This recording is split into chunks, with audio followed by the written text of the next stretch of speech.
All right, great. So welcome everyone. Thank you for joining us live, and thank you to the replay viewers. I'm super excited about the discussion that we're going to be having today. For those of you who are new to the platform, which nobody is yet, but welcome. Feel free to ask questions in the comments section to the right, or if you're on your phone, you can type them in at the bottom. So if you have questions and we miss them initially, or I miss them initially, we'll loop back around to you and answer all the questions at the end of the discussion. Also, if there's time at the end of the conversation, we're going to invite somebody to come into the fourth seat and ask questions live on the panel. So my name is Emily Hooks. I am an author, the founder of the Forgiveness Academy, and a forgiveness coach. My mission is to share the power and purpose of forgiveness with the world and to help us all realize our true strength in the absence of fear and the illusion of victimhood.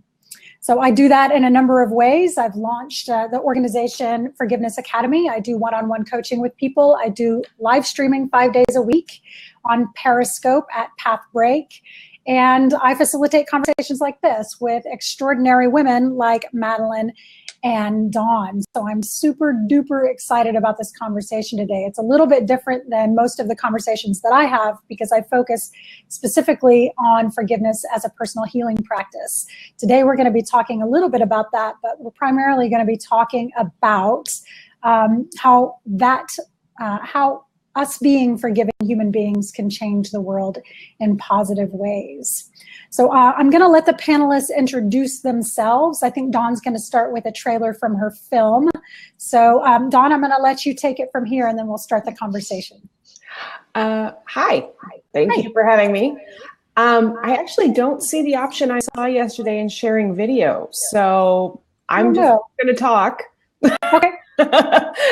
Yeah, the open seat doesn't allow me a link like it did yesterday. So here we go. Bummer. We're going to roll with it. Okay. So my name is Dawn Mikkelson. I'm a documentary filmmaker. I've been doing this since 99, 98, give or take. And in 2010, I started working on a film called Risking Light, featuring people who had forgiven the unforgivable from around the world. Some background on the film, how it came to be. Inspiration was that at that point, 2010, I'd been making documentary film and television for about 15 years, and incredibly rewarding work. I love what I do, but at that point, I kind of hit a wall. Beyond having my own life experiences that had jaded me in various ways, as life can do. I'd also, through my work, been exposed to incredible stories of pain, people who'd been victims of torture, domestic violence, people in poverty, mental illness, etc. And exposure to that on a regular basis makes you question what is good in humans. And so I found the need to turn my viewpoint around. And at that point, I met a woman named Mary Johnson, who became the first subject of Risking Light. And she had forgiven the man who murdered her son, and his name is O'Shea. At that point, hearing Mary's story, seeing the true forgiveness and compassion that she had for him, that they had for one another, it became a quest, a mission to go and find other stories like theirs. Partially because people thought, wow, she's amazing, how could she do that? And left her as kind of this superhero. And I wanted to look at it a little bit more deeply and say, is she really a superhero? Or is it in fact something that is accessible to more of us? And so after 6 years, give or take, we have filmed incredible stories in the United States, Cambodia, and Australia, and really looked into that process between the act, the event that needs forgiveness, and the forgiveness. I think often our media focuses on awful thing happened, eureka, forgiveness happened, and they don't deal with that time in between and how someone gets from point A to point B. So that's what we're doing with Risking Light. That's beautiful.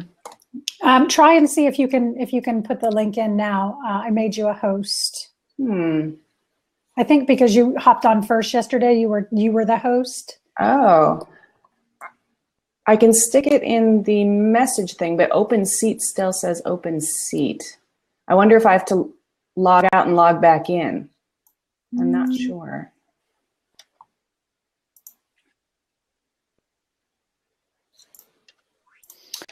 I don't know.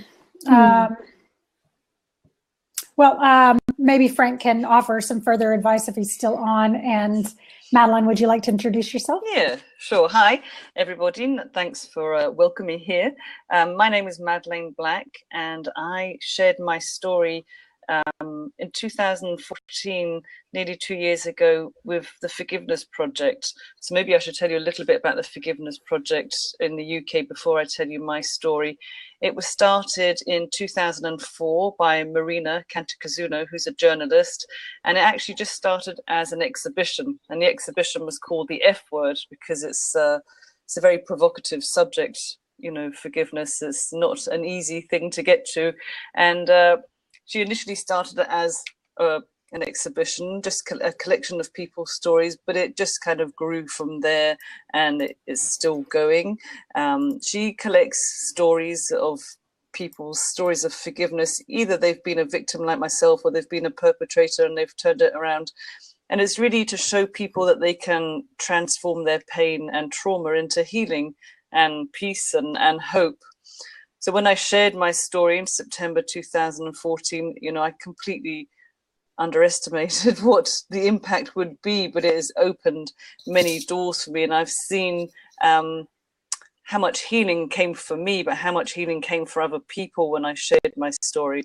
So I was 13 years old, and it was the late 1970s, and I was gang raped by 2 young American teenagers. It obviously had a huge impact on my life for many years. Really couldn't speak about it for many years, about 3-4 years before I actually even told anyone about it. So, but in that process, in that time, it just started to leak out of my body, even though I was doing all that I could subconsciously to numb it out. So there was suicide attempts. I was anorexic. I started doing drugs and drinking. I didn't do great at school, and yeah, it affected me in many ways. And it was really in my moments when I decided to become a mother. I met my husband. I told him that I would never have kids, because to me, going through a pregnancy, giving birth would just be like being raped again. And I thought I could never do that. But that was the turning point for me when I decided that if I don't become a mum, I now have 3 beautiful young girls, young women, then they would have taken away a huge part of my life, and I didn't want them to do that. So I think that was when the point that I started to fight back, to reclaim my life. So how long was that? My eldest daughter is now nearly 24. But it's really worked in layers and layers and layers. And every time I think I'm done with it, it just kind of comes back to show me that you're not. So when my eldest daughter was 13, I was attending workshops, and I was also starting my psychotherapy course. So she was becoming the same age that I would have been when I was raped. And I started to get many flashbacks, many memories. And, you know, I really just didn't want to face what was done to me. I thought if it was so bad, then, you know, why didn't I remember? I had locked off so many of these memories that were now returning to me. But obviously, as I work in trauma, I know this is very normal, but when it's yourself, you just think that you're going a little bit mad. So for about 3 years, I just had nightmares and flashbacks and body memories, till eventually I just had to really face all that was done to me. And it was in that last round of therapy that my therapist suggested that, you know, maybe they weren't born rapists. And I just was completely outraged. I just couldn't believe that he could suggest such a thing to me. I just believed that they were evil animals, and that's how they were born and would always be. But, you know, he planted a seed in my mind, and it just started to grow. And it really made me wonder, what happened to them? What had they seen or experienced, or how did it go so wrong for two young men? They were only 17, 18. And once I really took that on board, you know, I felt compassion towards them, which is something I never wanted to do. I was determined to hate them for the rest of my days and have revenge. And I wanted somebody to kidnap them and tie them up and beat them up and torture and rape them like they did for me for hours on end. But in those moments, something just inside just changed. There was a big shift. And once I really took them into my heart, I actually felt sorry for them to live with what they did to me. I think it's going to be so much harder than for me to live with what they've done. Yeah, that's a beautiful story. Yeah, thank you very much for sharing it and for sharing it with the rest of the world. It makes a big difference. Thank you both for what you do. I truly am honored to have you both here. So, Dawn, I just want to give you one more chance. Do you see it? Does it look any different? It does not. I mean, I did put the link down in the live chat, so theoretically, maybe you could cut and paste it in there. That might work as well.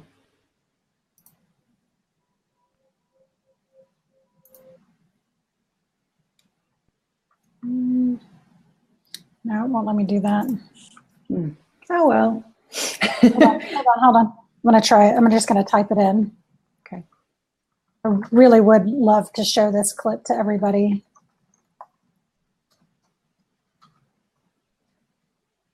Put my glasses back on, everybody. Give me just a second. HLI QCL1F. Let's see. This is a trailer from Dawn's film, Risking Light, everyone. It's 2 minutes. And I think you're going to have control over it as the audience, so don't click stop or start.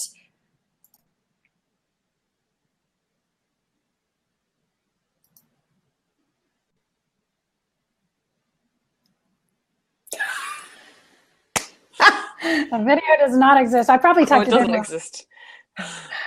I believe it exists, but probably not there. I'm going to type it one more time.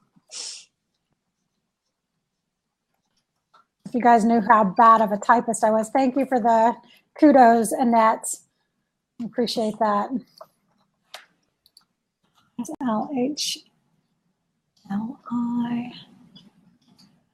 You know if the cats matter? I believe they do.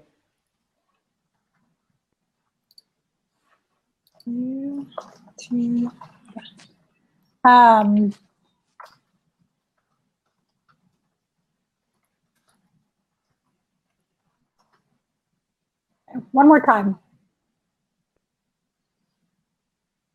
There it is.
So did it end for everybody? Okay.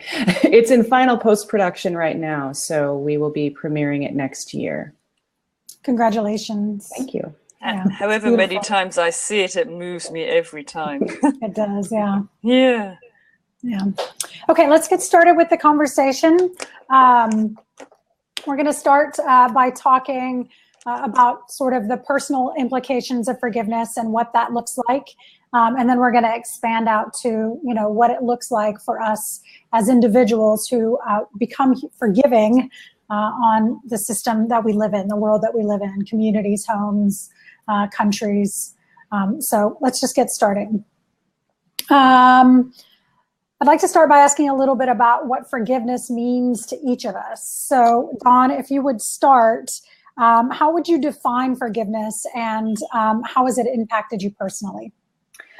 I would say that my definition of forgiveness has evolved exponentially since working on this film. You know, I started out and I had this kind of vague idea that that hurt people. I also had my religious upbringing, which I was raised in a Christian home, and so there was this notion of forgiveness that was rooted in that faith. But my belief system has changed a lot since I was a child, so I knew forgiveness was good. That was kind of the extent of it, and I knew that Mary had done an amazing thing. I think since working on the film, I currently have a couple of favorite definitions for forgiveness, and these evolve also depending on the week.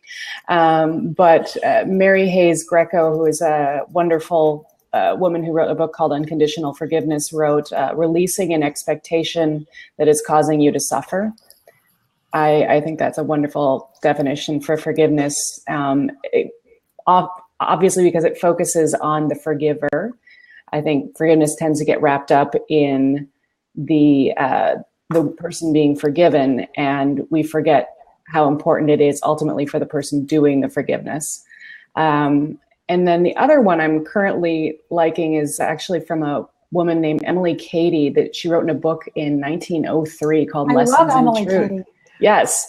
And so it's to forgive is to give for, to give some actual definite good in return for evil. So that's because I think that really plays out in the stories of everybody I've known who has forgiven something large, has done really deep forgiveness work, is that it turns this force of healing out into the world. They're no longer just healing themselves, but it becomes a chain reaction. It's a ripple effect. So, mm-hmm.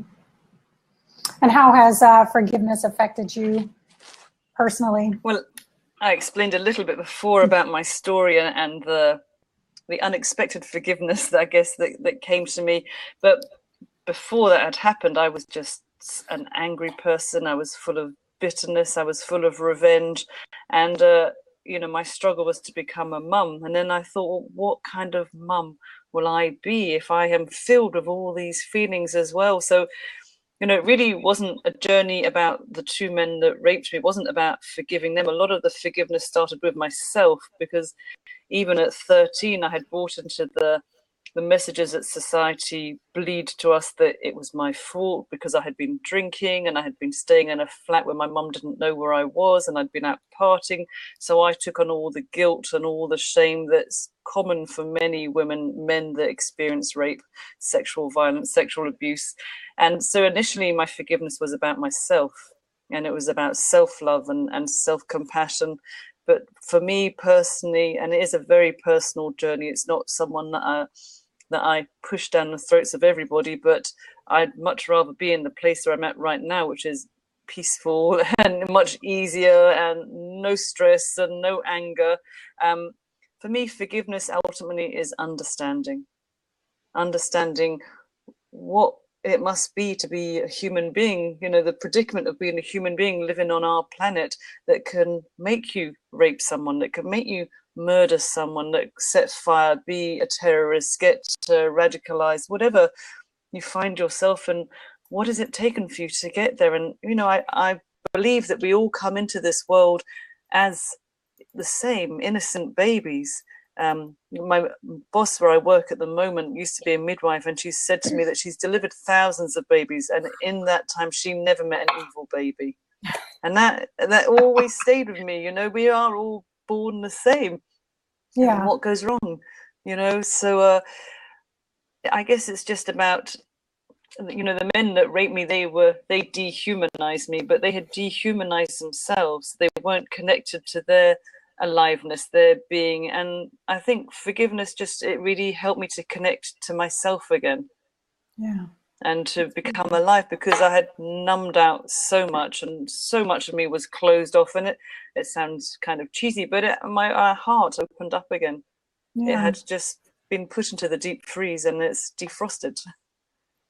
So ultimately, I think it is understanding for me how I could end up in that situation, understanding for them. Mm-hmm. I like the simplicity of that definition a lot. It's easy to connect to. So my definition of forgiveness is a process of self-actualization in which we choose to move through hurt feelings such as shame, anger, and resentment in favor of self-compassion, self-love, and empathy. And it's a very working definition. You know, it's process-oriented. You know, I really do believe that forgiveness is self-actualization. It's an act of self-empowerment and an act of self-love, like Madeline said. And those are the tools that we use to heal, but it's also what emerges as a result of it. I don't think there are many requirements for forgiveness, but I do think empathy, i.e. understanding, is one of them. To truly, truly heal as individuals, I think we need to let go of the illusion that we're somehow different than the people who have caused us harm. So for me personally, I'm not going to go into my whole story because in the interest of time, but I was abducted when I was young by my father and hidden from my family for many years. I came back to the United States. My mother had been profoundly impacted by the search for me over those 4 years. And I started coping with my trauma by using drugs at a really early age. My son was born when I was 19, and that started a period of relative harmony in my life. I was a natural mother, and we were really best friends, as we are again now. But when he turned the age that I was when I was abducted, and it's interesting that you shared that part of your story, I hadn't heard that before, I panicked. It was a really stressful time in my life. I was graduating from college. I had no idea what I was going to do, and he was 7. And I realized at a really deep level that I had no idea what life for a 7-year-old was supposed to look like. And so I went back to the coping mechanisms that I knew, and I started doing drugs again. This was when I was in my late 20s. I ended up homeless. I lost custody of my son, and I spent 4 years in what I call the dark night of the soul. I made several attempts on my life during that time, and a moment of grace or awakening happened in 2002. And that was 15 years ago. And I've been on this journey ever since, really studying what forgiveness is from spiritual and religious perspectives, and also obviously psychological, and systematically forgiving everyone in my life, including myself, which is why I think including the idea of the perpetrator in the conversation is so important, because what I learned during those years of meeting some extraordinarily dangerous people is that we are all fundamentally the same. That the gift of empathy that I got from those years out in the streets and fending for myself in a brutal world was that we're all injured versions of the best version of ourselves. And so that's why I do what I do, and that's how forgiveness has impacted me in my life. And I can tell you this, I'm grateful for all of my experiences today because they made me who I am, and that's what absolute forgiveness looks like. The story transforms into something that we can truly be grounded in gratitude for. At least that's been my experience. So let's go on to the next question. Both Risking Light and the Forgiveness Project share stories of forgiveness that are extraordinary. Why do you think it's important to share stories about forgiveness and understanding with other people? Madeline, would you like to start? Sure. I mean, I can only speak from my own personal point of view. When I started to speak now, I've done a few public talks and I've been on the TV and the radio. I never really thought about what it would do to other people, but until the very first time that I shared it. And then I realized that in the sharing of our stories, and especially for me, because it's about sexual violence, you know, I'm not embarrassed or ashamed anymore to say that I was raped. And just allowing that to go out in the room, you know, it makes such a difference. People can see that where I'm at now and how I live my life, that I have really integrated what has happened to me. And I really choose happiness and I choose a good life. I decided when I decided to become a mum that a plan that I kind of invented for myself, my best revenge would be to have a really good life. That would be my best revenge. So I never really charged them, so I never got justice for what they did to me. But I know that when I speak, and the people that speak to me in the interval or at the end of the night, they say that, you know, listening to me, even if it's not about sexual violence, it gives them hope that if they also choose to, or if they also work towards it, they can transform all their negative feelings, which I was filled with for many years. They can transform them into a better place, to, you know, to be more healed or to have more peace in their life. It's kind of weird that, you know, the two men that raped me have really taught me that.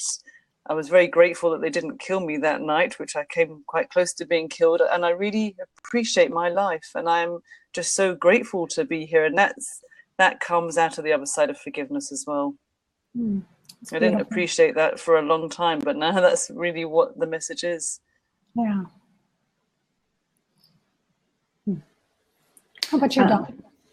The importance of storytelling, I think that Madeline spoke to it very well. I mean, I would echo it from I guess a filmmaker's perspective. This is actually why I do this work, why I think filmmaking, documentary filmmaking in particular, is so important, is because it introduces audiences, it introduces people to stories, to experiences that they may not have had themselves, or in fact they have had, but they didn't want to talk about it publicly. So all of a sudden there's this person who's sharing your story, and it reframes your own life in your mind when you hear it. I think that there's also importance for storytelling for the storyteller. You know, I think we define who we are by the stories that we tell ourselves, that we tell the world about ourselves. And it helps us contextualize how our experiences make us this person who we are in the world. And I've seen the process of going through a documentary for people who tell their stories to be life-changing for them, not just because all of a sudden their story is out there, but because they're able to see the impact of their story on other people. And that's huge. You know, in audiences, obviously it's about the creation of empathy. In the story of Mary and O'Shea, we do have the perpetrator, O'Shea, as part of the story. There's 3 primary stories, and one of them involves reconciliation, which is Mary and O'Shea. The other 2 do not. And you're able to see O'Shea as, you know, when you hear of a man who kills a woman's son, the words monster come to mind. You know, it's you go through all these horrible killer, and what you see in the film, what you see through Mary's eyes and also through our lens is a thoughtful, very thoughtful man, a very kind man who, yes, he committed an incredibly awful crime, but he was forgiven, and he was forgiven by the mother of the man he killed. And he also has to deal with his own issues of self-forgiveness. And what does it mean that I did this, that I was capable of doing such a thing? So I think that empathy that's created by hearing stories is critical to public dialogues, to understanding ourselves. Yeah, I agree. And I also agree that it's healing for both the storyteller and for the audience, the people that hear the stories. It creates a sense of connection that nothing else does. And really, at the end of the day, it's all about breaking those ideas that somehow we're different than other people. So, okay. Oh, I was going to ask you guys, can you share, or can you think of a story of someone who reached out to you and shared with you the impact of either watching the film or hearing your story? Can you think of a specific example of a story of how that changed somebody's maybe perception of their own need to forgive, or their own suffering, or somebody around them? Yeah, the last talk that I was at, a young woman spoke to me. There were two other men that were speaking as well, and one of the men is also a minicab driver, and she had been in his minicab that day, and he sold to the event, so she came along, which was great. And her story wasn't the same as mine, but she had just come out of rehab, and she was a mum of a little 3-year-old boy, and she just said that it just gave her hope. And she was really learning to forgive herself because she has this little boy and she's just coming off her addictions. And, I could see, even though our stories weren't the same, just for her to witness another human being can go through something, whatever it was, and come out the other side. She just said, she just took my hand and said, you just gave me hope. And, just a simple word, it just really stayed with me. It's beautiful. Yeah, and in our case, we actually have shown a short film version of the Marion O'Shea story for quite a while, and started showing it to people and then interviewing, random people on the street. And, tell us your story of forgiveness, your perspective. And of course, we got all sorts of interesting stories from, I forgave my sister for lying to me when I was little about some, minor thing, to profound forgiveness stories. But one was a woman named CJ who had seen the Marion O'Shea story and just felt compelled to process on camera in front of us. And she ended up, over the course of about 5 minutes, telling her story, which involved her mother had committed suicide when she was a child, and this had spiraled into her going into substance abuse and all sorts of other coping mechanisms. And she had yet to forgive herself for this. And she was like, I think I'm ready. I think I can feel it. It's coming soon. I think I can do it. And then you could see her physical expression of who she was and how she was feeling changing within those 5 minutes on camera.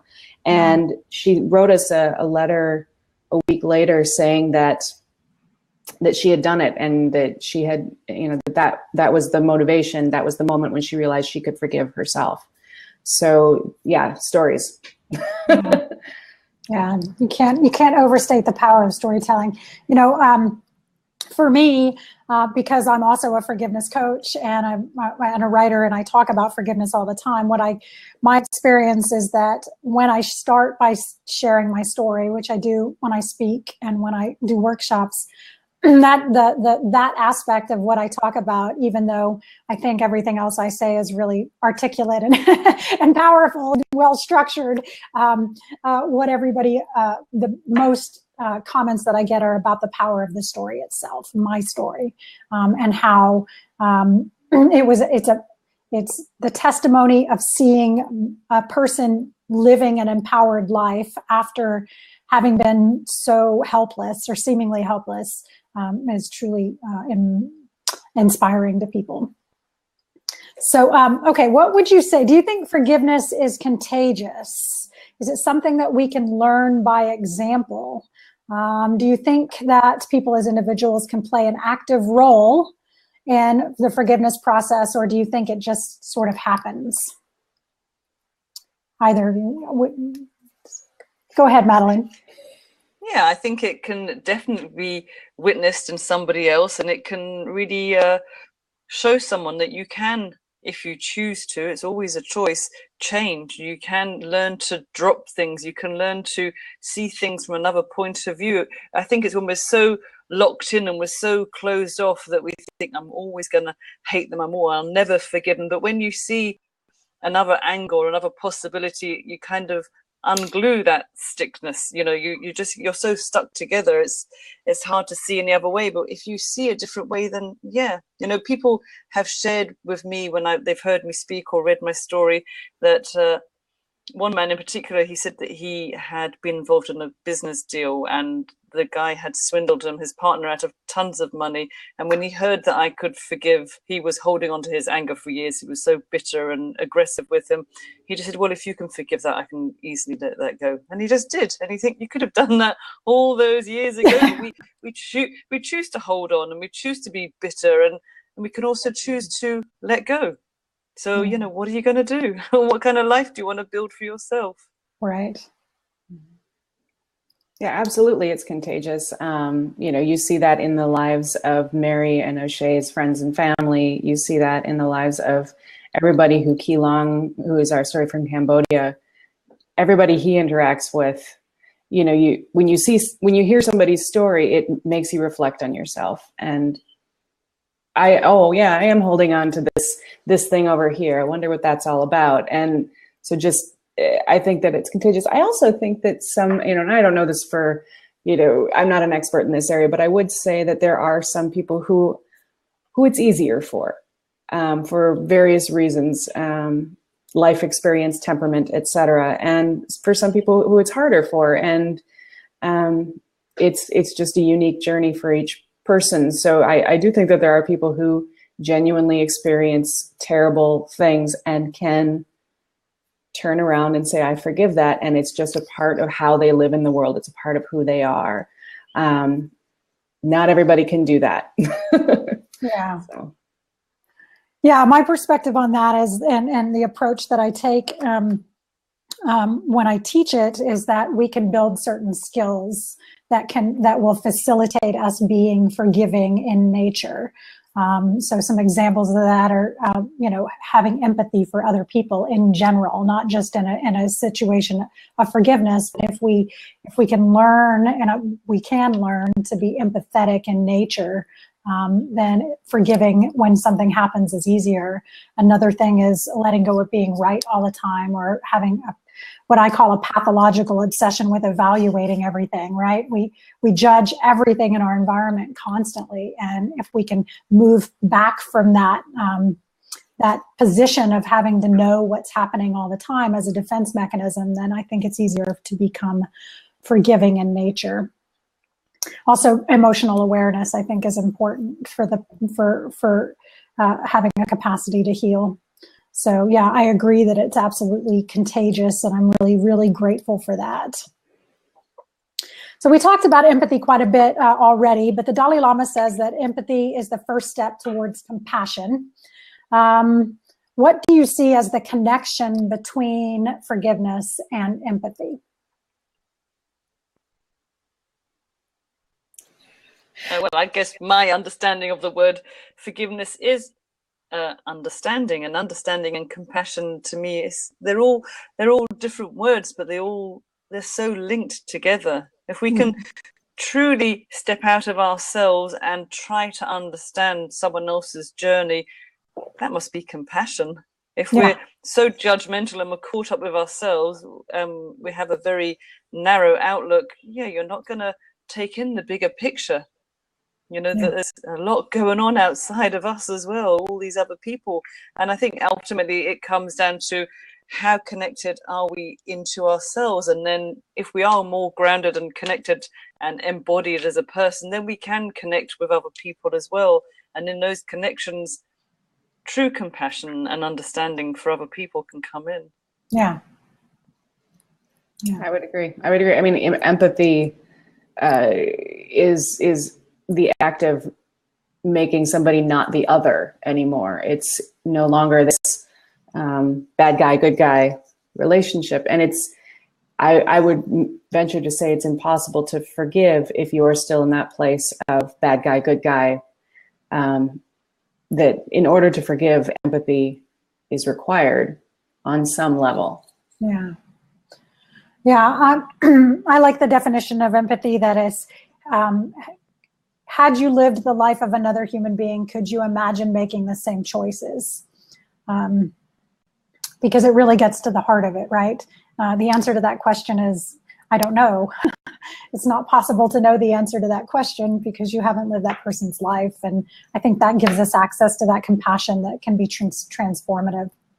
So let's start globalizing a little bit and talking about how this idea of forgiveness, this transformation, this potential to have a value that is based in forgiveness, and or even a virtue, right? So if we cultivate this, if we all agree that it's contagious, and that when we share our stories and we open ourselves up to teaching the world how to be compassionate and allowing for connection with other human beings, what are the implications in the world for that?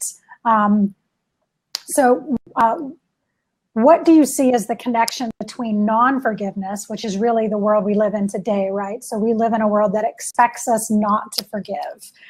Forgiveness really today is considered exceptional. Both the Forgiveness Project and Risking Light are testimonies to that, right?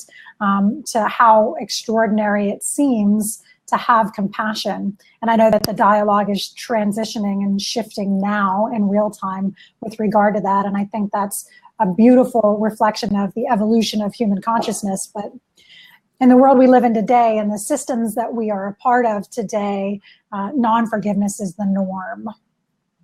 So what do you see as the connection between that non-forgiveness, so that holding on to anger and resentment and shame, and justice in the world today? Or the justice? Go ahead. Yeah, I think a lot of the issues, what's arising in our world today, are based on hate and fear. And I think if we're not careful, hate and fear will breed more hate and more fear. You know, you can't meet hate with hate. Love is always going to win over hate. Hate has never solved anything. It's caused lots and lots of problems, but it's not the answer. So if we can be more compassionate, more in our hearts, more caring for our fellow brothers and sisters, because we are one species living on this planet. If people can realize how connected we all are instead of them and us, it's got to make a difference. Mm-hmm. I also, I think that the word justice, all these words, forgiveness, justice, all of them really need their own definitions and new definitions because they've been misdefined or, defined poorly for a long time. I mean, actually, it was interesting. When we were talking yesterday, Emily, you mentioned we were talking about the American justice system and calling it the retribution system. Right. And I think that really is an accurate description in some ways of how we deal with pain as a culture, as a society. It's, you did something bad, we're going to do something bad to you. It's about punishment. It's not about reform. It's not about understanding and bringing up the restorative justice movement as, an answer to that on some level, or the beginning of that answer, where it's, let's really start talking to one another rather than immediately going to we're going to punish you as badly and, terribly as we can, because that is what you deserve. Right. Justice is, just when I say the word justice, I immediately think of the punishment, of the punitive elements of justice. And I think justice doesn't have to look like that. Yeah. Yeah. I think true justice is based in fairness, right? It's based in creating, and that's what the scales mean, right? It's rebalancing what's been taken out of balance. So when, somebody breaks a social norm or a law or a rule that we have in order to keep our community safe, the objective originally of systems that helped keep that peace was to rebalance and recreate fairness and space for us all to cohabitate together. But that's absolutely not what has evolved over the last since humans have been, we're evolving. Our consciousness is evolving, right? I think, and that's the thing. The systems are lagging behind in a way that really sheds a bright light on just how far from cultivating any real sense of lasting peace they are, you know. I completely agree, violence breeds violence, and as long as we have systems that encourage violence and encourage punishment and retribution, that's what we're going to get out of the process. And I think the world today is a reflection of that. We're living in more and more chaos, and I truly, truly believe that teaching compassion and forgiveness is the solution to that. And empathy. And it's also to look at how we treat people once they commit a crime, when we put them into prisons, especially from the UK, looking at your prisons in the US. It is shocking what they do to prisoners there. There's no attempts at rehabilitation, or, you know, like I've said before, I believe when people commit crimes, they've lost their connection to themselves, and they've dehumanized their victims, they've dehumanized themselves. So there's no attempt for them to heal whatever's gone on in their life. When you look at, for example, the Scandinavian prisons, they treat them like human beings. they treat them so differently, not like they're animals, you know, locked up. Mm-hmm. So we really need to look at the systems as well. Yeah. I also want to throw in there just so people don't get confused, because sometimes when these conversations happen about restorative justice and about kindness and treating people like humans, there comes this backlash of, you know, but we're not going to be doormats. We're not going to, you know, that somehow in doing that, you are allowing somebody or something, some injustice to continue to, you know, that you're making us all a lot less safe.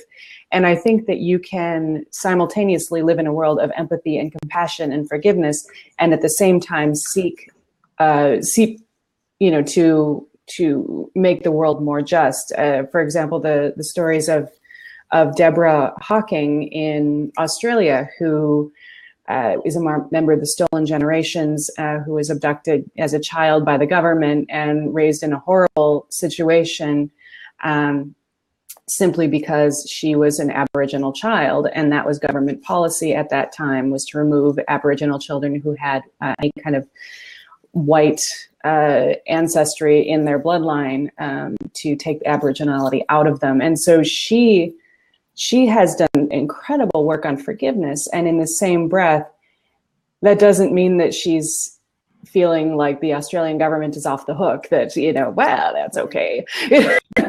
You know, she still works on a daily basis towards justice and towards equal treatment and fair treatment of Aboriginal people, and works on trauma recovery for Indigenous communities. So I want to bring that up because I think that so often the conversation goes to, well, you know, that's lovely, that's sweet and flowery, but, you know, what do we do about bad people? What do we do about these bad things? We can't just let them happen. Right. So. Yeah, I completely agree. And I had the same inclination. You know, I like to say that forgiveness and justice are partners in healing. You know, we don't have to have justice to have healing. But when we become forgiving human beings, when forgiveness becomes a normal response to injury in life, I believe, and this is true on the community level, but it's also true on the individual level, we're much more capable of seeing what true justice is, right? So when we're hurt people, right? So when we act out of our injuries, which is what non-forgiveness is, we want retribution. I mean, Madeline, you said it. I certainly have felt it. You know, so when hurt people are making systems and making decisions, retribution seems like the normal response. It seems like justice, but it's based in fear, and fear perpetuates fear. So what I remind people of all the time is that if you want true justice, then become a forgiving human being, because you're much more capable of seeing clearly what true justice is. You're going to perpetuate peace in the world, just like you are in your own constitution, if you're really, really clear on what fairness looks like. So, you know, that's my argument to that position, is that we're not talking about passivity here. We're talking about true justice, like actually creating a society that is peaceful and integrated as a whole, not the illusion of us and them. Definitely. So, yeah. People struggle because I never sentence the men, I never charge them. They really struggle with that how can you really forgive them, because there was no justice. It's a kind of a different angle of the word justice. And people really struggle because I never sent them to prison. They're still around, being able to do whatever they can do. And you don't need, also the other side of that, I didn't need for them to be to prison to be able to forgive them as well, or to forgive myself. But it's a question I think that's powerful. I'm asked all the time. Yeah, I think that's a lack of understanding about what forgiveness is, right? Yeah. Forgiveness is not, that's why they're partners in healing. They're not the same thing. Yeah. They're obviously interrelated and important to each other, but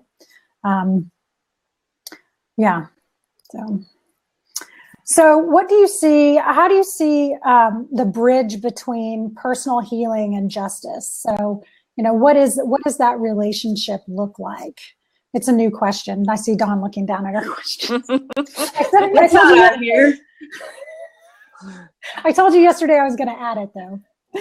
That's all good. So personal healing and justice? Yeah, what's the bridge between that? So how do we get, how does forgiveness as a personal healing practice or as a virtue in human beings, how does that affect justice? How do we bridge that gap? I don't know if this is the answer or not, but what it makes me think of is Ki Long Eung's story in Cambodia, and he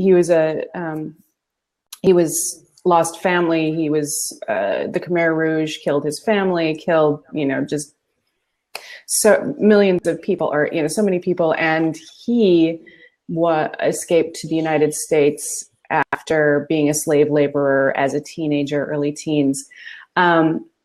His forgiveness story is beautiful and profound, but what it has turned his life into doing is building schools for children who live in communities where there are former Khmer Rouge and there are former survivors, and these children are going to school together.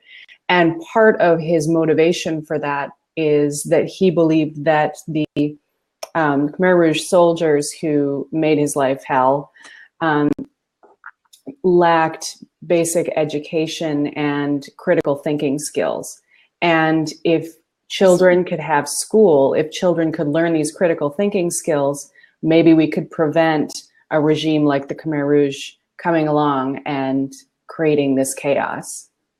I love that. I love that so much because it's such a specific example of what emerges when somebody embraces healing and forgiveness, right? I mean, it's so nuanced and complex, but the reality is when we come from a compassionate perspective and we feel a part of the world, then all of a sudden, missions are born, and it's based in education, and it's based in reformative justice, and it's based in protecting. One of the things that I'm passionate about is slave labor, and human trafficking. And so, those things can be a source of extraordinary pain if you're coming from a suffering position on them, particularly if they've impacted you personally. And so I'm grateful for my capacity to have compassion in those situations, even though they affect me profoundly. So those missions are born, and that's how we transform systems. That's how we transform communities. I love that example. Thank you. Yeah, and I guess I've kind of been launched onto a mission, which I never intended to do. But when I shared my story, as I mentioned in the beginning, I was overwhelmed by the response. First of all, it was just friends and family that knew a little bit, or some of them didn't know anything about the rape I'd experienced, and they got in contact. But then I would get people getting in contact from the UK, then across the pond in America, and all over the world, saying that my story was their story too. And it's really kind of driven me to speak out and speak up about sexual violence, because it's so much a part of our society that it's almost like, who hasn't been abused, who hasn't been raped? And it shouldn't be that way. So I hope by speaking and writing about it that I can end the shame and I can end the stigma, because, you know, I didn't sentence him, but for years I sentenced myself to silence and shame and guilt. And it's such a normal reaction, but it's one that I really want to eradicate. You know, the shame is something that was done to us. You know, we're not our experiences. We're not what's done to us. We're much more than our bodies. So I'm really driven now to speak out and to try and end all these things, the shame, the stigma, the culture. I'm starting to speak in schools now as well, and I hope that that will make a difference as well, to educate young women and young men what's right and what's wrong about consent, about respect, about sexual violence. So yeah, it's kind of launched me onto a mission that I didn't think I would be taking, but it's good. It feels like if I can do this now, then I should do it. And I found that I can speak, and people say, oh, you're so brave, or you're so courageous, or it's inspirational how you've turned your life around. But I say to them, well, you can do that too. You have that ability in there, and that will plant a seed in them, like the seed was planted in me, and hopefully it will grow. And they can see possibilities to transform their pain or their hurt into something different, something much more positive. Yeah. So that's why I do what I do now. Yeah. Yeah, those are both beautiful examples. And I think really that, you know, it's about the people, right? It's about the people who transform and standing up, and we become the bridge between personal healing and creating a just world. And it's funny to me, I just want to, and I may have already said this, or we may have all said it, but the perception today is that the opposite is true, right? That somehow if we become forgiving, we're not going to be able to create fairness in the world. We're not going to be able to create a system that keeps us all safe. It's not even about fairness. It's really about safety, right? Everybody wants to make sure that they feel safe and that their kids will be safe. And the false belief that is so common in the world is that if we forgive, if we become compassionate, that the opposite will happen. But really, we become more capable of creating a safe world when we forgive. So one more question, and then we'll open it up to questions. And if anybody wants to hop in and ask a question live, that would be amazing. Thank you all for staying throughout the broadcast. I'm really honored to have your time in the middle of the day on, at least here in the US, it's the middle of the day. Yeah, it's 7 o'clock in the UK. Yeah, it's dinner time in the UK. Yeah, we'll be soon. Yeah. So the last question really is, how does forgiveness change the world? Madeline? Thanks, Dawn. Well, it kind of feels like we've covered that, you know. It's really, yeah, just to show people that there are other ways of being, that you can let go of anger and hate and bitterness and revenge, and you can transform that into something much more positive. And I'm hoping it's like a drip, drip, drip effect. You know, it starts with one person and it ripples out, and the consciousness grows, and people start to change. People start to see, you know, I've sat in the lectures that the Forgiveness Project do, even though I am one of the stories, and they have moved me so much to sit and hear somebody's story. It's so impacting. You can't underestimate what it does. Their connection to themselves, and then they spreading that connection out to us. It can't help but not be moved by it. And sometimes it just really is mind blowing. It opens up so many possibilities. And that's for me, who's already got to this stage. So I don't know what it does to other people that hear it, but the general atmosphere in the audience is just wow. If they can do that, just imagine what I could do. That's beautiful. I would echo that. In the, you know, there's so many things in our lives, so many issues that we consider on a daily basis, and you feel kind of helpless. Like, what am I going to do? How could I possibly know how to approach this big global issue of poverty, or, you know, whatever this issue is, you know, the environment. Forgiveness is pretty much the only one I can think of where you can do all of that work within yourself. that you are the ground zero base level. If you can forgive yourself, if you can forgive the people in your life, you are changing the world. You are empowered. You don't have to wait for Congress or governing bodies to make these changes. You can do this yourself and make an incredible impact on your life, the life of the people around you, and the ripple effect. I think that I have these fantasies probably from when I was like 5 or something, that somehow we would reach world peace. And It'll happen. It's a nice fantasy. Yeah, no, and I understand how naive it sounds, but I have to say it's probably still some motivating factor somewhere in my mind that, if we can create this ripple effect, maybe we can get a piece of that. Maybe we can create a small bit of that, because, again, all of these larger issues come down to people who are broken, to people who haven't forgiven somebody for something. Yeah. Well, I have absolute faith in the inevitable peace of the world. I truly do. I truly do. I know it, and I don't feel like I'm naive in that. I think it's an inevitability that as we evolve as human beings, we're probably going to have to go through quite a bit more hell before we get there. But I think we're evolving as individuals and as communities to an understanding that that what we do matters, right? I mean, really, this is all what Gandhi said, right? Be the change you want to see in the world. I know it's cliche today to use that quote, but I think that's literally what he meant. He literally meant that if we become whole, if we allow ourselves to actualize into expressions of our most empowered version of ourselves, then inevitably our communities are going to reflect that. So the more we can, I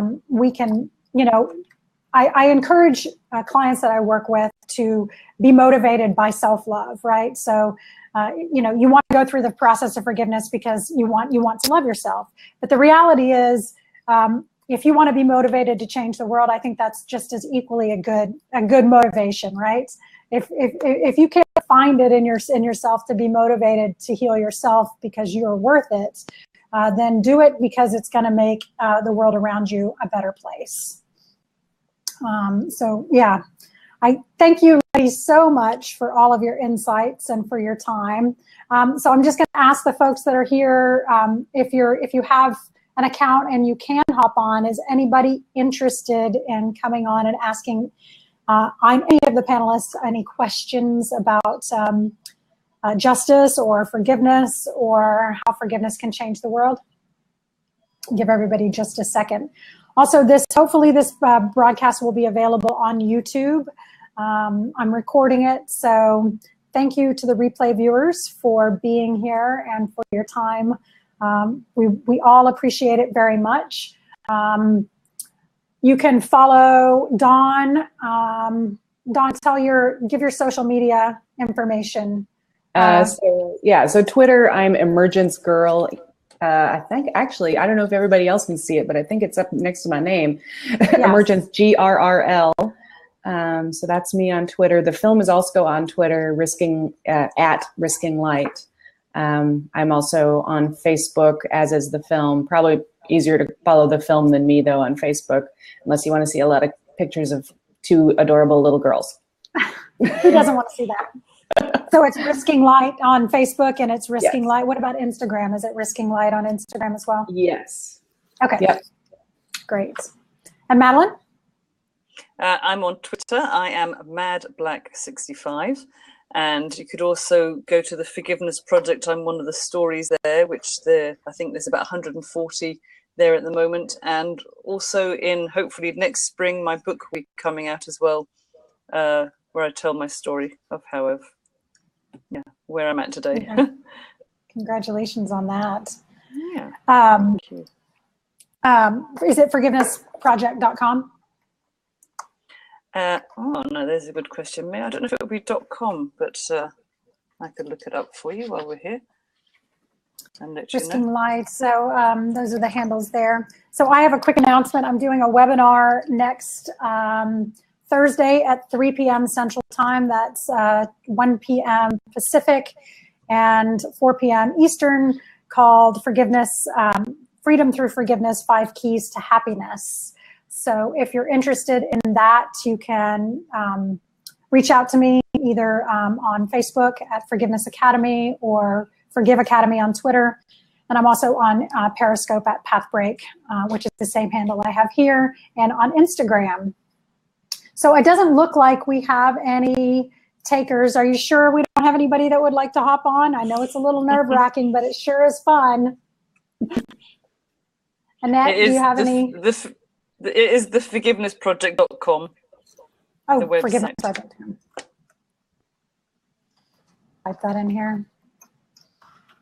I should probably also note that the Forgiveness Project and the Charter for Compassion are educational outreach partners of ours. So we are working with them to create opportunities for more speaking engagements with the speakers like Madeline while we do screenings of the film. And so I'm just throwing that out there because I think it's important, particularly for people who are working on this topic, that we collaborate and continue to do so. We're saying the same stuff and our voices are more powerful together. Yeah, Definitely. That's one of the reasons I'm so grateful for both of you to be here. What was the name of the first organization that is a partner? The Charter for Compassion. Oh, I'm not familiar. Yeah. No, I'm new.